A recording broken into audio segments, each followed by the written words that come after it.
I always try to create something outstanding, something that people don't see every day and which gives them this wow effect. And this clone effect is a simple way to achieve this. My name is Joel Eckermann and I want to show you how I filmed the dancer using the brand new Mi 10T Pro and then created those clones of her. So let's get started.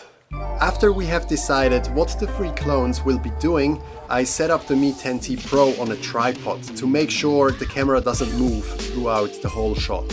Then I got 4 different shots, one of each clone and the 4th one with just the background. This is also called a clean plate and will be very useful in the editing process.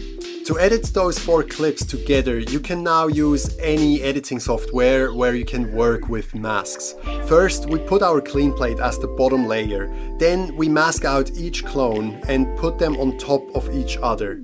The best is also to add a feather, so the edges of the masks are softer and you won't be able to notice them.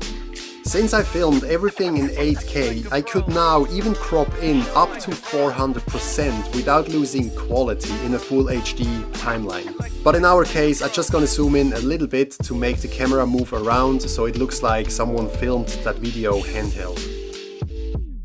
As you can see, editing this kind of effect can be quite complicated if you're new to this, but the Mi 10T Pro has this really cool feature called clone mode that allows you to duplicate the person that you're filming with no extra editing. You can find this option under More, then simply click on the icon that says clone, and now you can either take a photo with up to 4 clones or a video with 2 clones.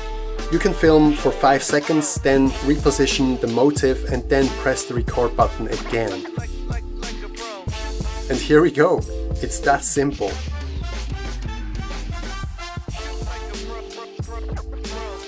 I believe that in order to find what brings you joy, you have to try as many different things as possible.